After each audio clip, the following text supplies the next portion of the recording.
Hi, my name is Marco Strenzio. Thank you for joining us today on Design Lounge. Today we're going to be looking at the future of digital signage and owning the at purchase moment.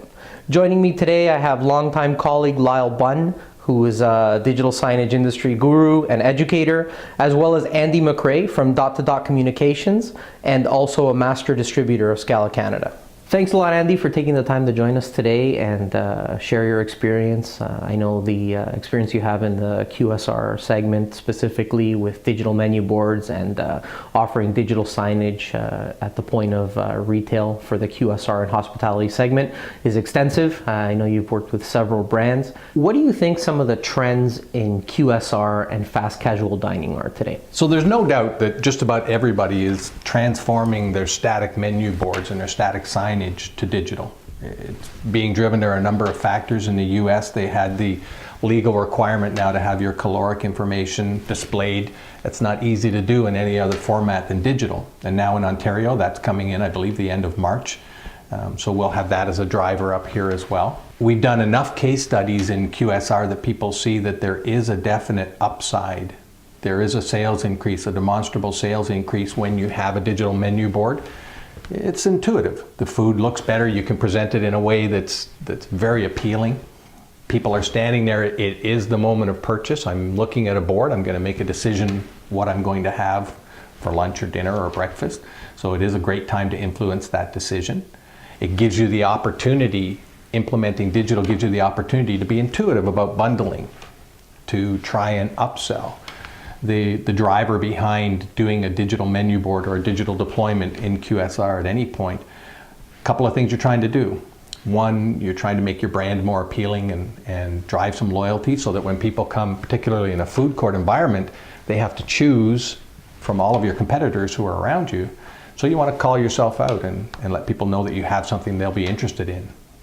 Number two, you're trying to increase the transaction size, and you can do that by offering complementary products, upselling, upsizing. You can feature products that are higher profit margin. So lots of things you can do with digital and the immediacy of digital to bundle these things and present it to the customer in a very appealing and financially attractive way. And then three overall is to increase your sales. And if you're doing 1 and 2 well, 3 will come along, that your longer term total gross revenue will rise as well.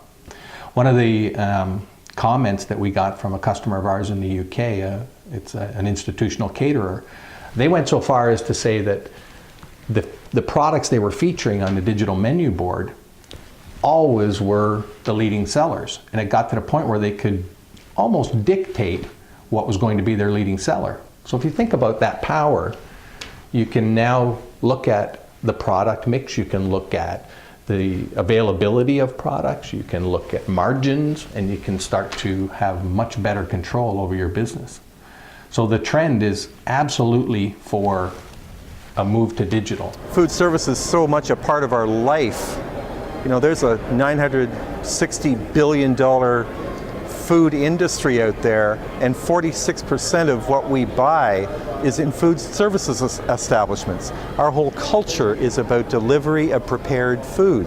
Really what they've done is transitioned a millennials old approach, a static sign, and they've transitioned to dynamic, allowing them to change the menu based on day parts, change pricing based on a database feed and an inventory feed. And so what's the future? First of all, using the medium to inspire purchase, to inspire revisit, moving beyond that static menu board with a glamour shot of the product and that Excel spreadsheet of sizes and related prices. So inspiration, promotion of other values that are delivered, such as health benefits, etc. Other key trends related to where food services is going, absolutely the critical success factor is traffic and conversion. And in food services, it's traffic, because conversion is probably going to happen once somebody is in that premises. So it's a matter of increasing the level of traffic, number of parties, number of people in the party, and then upselling and converting once they're in that environment. So increased loyalty to assure that that establishment is continuously selected. Also, what we're going to see is, in the interest of bringing fun to the brand, more gamification. In food service environments, this means trivia.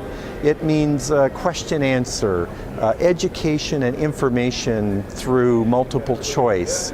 It's the ability to engage the brain while inspiring the heart. And so I think we'll see much more of this through gamification, which also brings visuals. The important part of gamification up on that display, by the way, is that it starts people looking up from their audience of one mobile device, looking at the environment around them, sharing the experience, and then being open to ingesting the information that's coming from that display. One of the problems I see in menu boards is that everybody seems to be wanting to do it now. And one of the mistakes I think people make is that they assume if I take my static menu board and just replicate it in digital and put it up, that I'll succeed. And there will be some success because it'll allow you to do day parting easier, but you're really not taking advantage of the technology. The companies who are doing it right are those who treat the menu boards as more of a direct communications model. You have somebody standing in front of the menu board and you want to let them know that you have features and specials that day. You want to let them know that you have new products that you're launching. Maybe there's a loyalty program. If you buy 7 coffees, the 8th one's free, that kind of thing. Information about the company.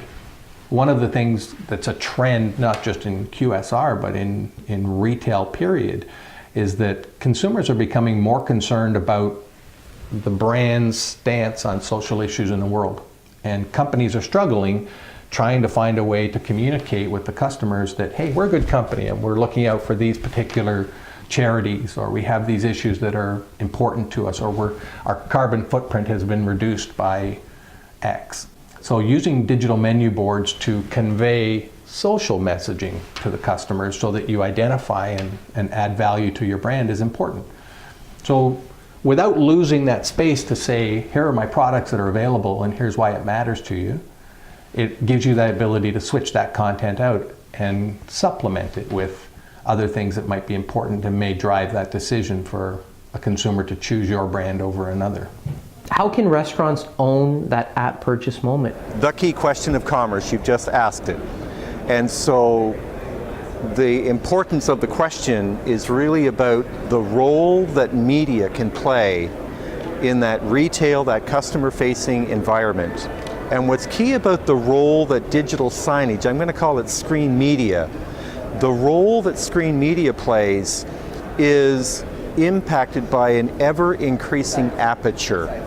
So that role goes beyond brand message presentation, a sense of ubiquity, presenting the attributes, the aspirations of that brand, even beyond engaging consumers, even the role that it could play in multi-channel communication as it triggers the engagement on a mobile device, for example.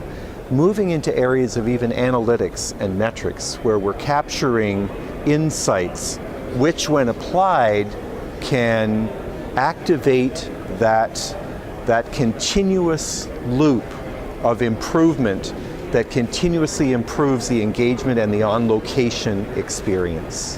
One of the things that I don't think enough companies are doing is considering the impact of outside influences on the purchasing decision. It would be interesting for a brand to understand the correlation between, say, the price of gas and food sales, or the stock market and food sales, or whatever political situation is going on in the world and food sales, relevant to the demographic of the surrounding area. And I think companies need to become a little more cognizant of the impact that outside influences can have on their particular product and the relationship with their customers. Doing that research, understanding who their target customer is, understanding what's important and what influences the decisions that those customers make, will give these retailers and restaurant owners an advantage when they're communicating with them. And digital signage is just a perfect vehicle for that, because we can change our pricing, we can change our product mix, we can change how we present it, because presenting your messaging has everything to do with identifying the emotional trigger behind buying. So if you think about quick serve restaurant, am I coming to buy a hamburger? No, I'm coming to satisfy my hunger. I probably don't know that I'm going to buy a hamburger or chicken or a salad or a sandwich.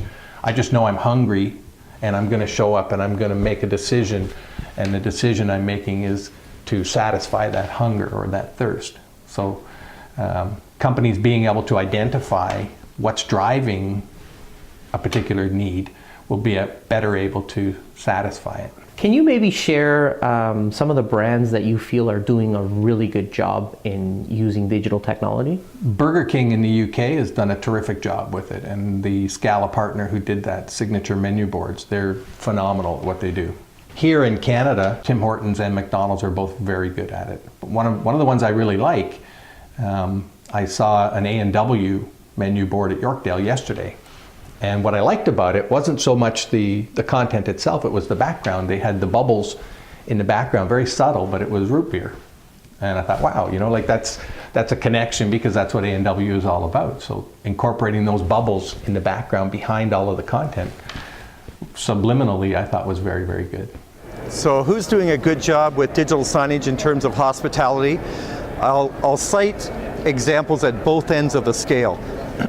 At one end of the scale, we've got the San Francisco 49ers putting in place a fan zone, a multimedia experience that activates the passion of 49ers fans. And so they do a great job of integrating media and message and promotion and inspiring that brand in the heart of every consumer. At the other end of the scale is an award winner that I saw for the Digi Awards. And it was a chronic care home that used digital signage to communicate to their people who lived in the chronic care home and their families. So why was it important? What was important to me was that literally 100% of the residents of this facility loved that digital signage. Why is that? When I drill down a little further, because many of them have memory problems and they forget where the lunchroom is. So at different day parts, it's giving them directions just in time on what they need to do next to make their life better. And because those residents often forget that there's a Christmas concert coming up, the ability to communicate to their friends and family who are visiting to assure that they would come to that future event really activated a better quality of life for those residents. Two entirely different examples, and there's everything in between, by the way. Obviously, when you walk through Las Vegas, the entire city is doing a phenomenal job of incorporating digital into the hospitality industry. Personally, I think it needs to be a really good mix of ambiance and content. So local content, you imagine anybody going into a hotel is a visitor. So any information you can give them about the city, the location, events going on, taxis, restaurants, services they might be interested in, and then mix that with some ambiance, make them feel welcome. Again, get your brand across, have them sign up for the loyalty program, let them know what's going on in the hotel, wayfinding, event finding, all of that is really good. So the hospitality industry, in my opinion, is well developed. And most hotels are doing a good job of it, but you need look no further than Las Vegas for the shining examples. The Cosmopolitan Hotel is just out of this world. That was great, Andy. Thank you so much for sharing such insightful information with us and our viewers. I'm sure everyone's going to walk away with this a lot more knowledgeable in the industry. And that basically concludes our segment of Design Lounge. What we're going to do now is move into a question and answer period. You'll notice there's a phone number on your screen. Andy and myself and Lyle will be here for the next 10 or 15 minutes to answer any questions you may have. So please pick up the phone and share any questions that you might have, and hopefully we'll be able to provide further insight.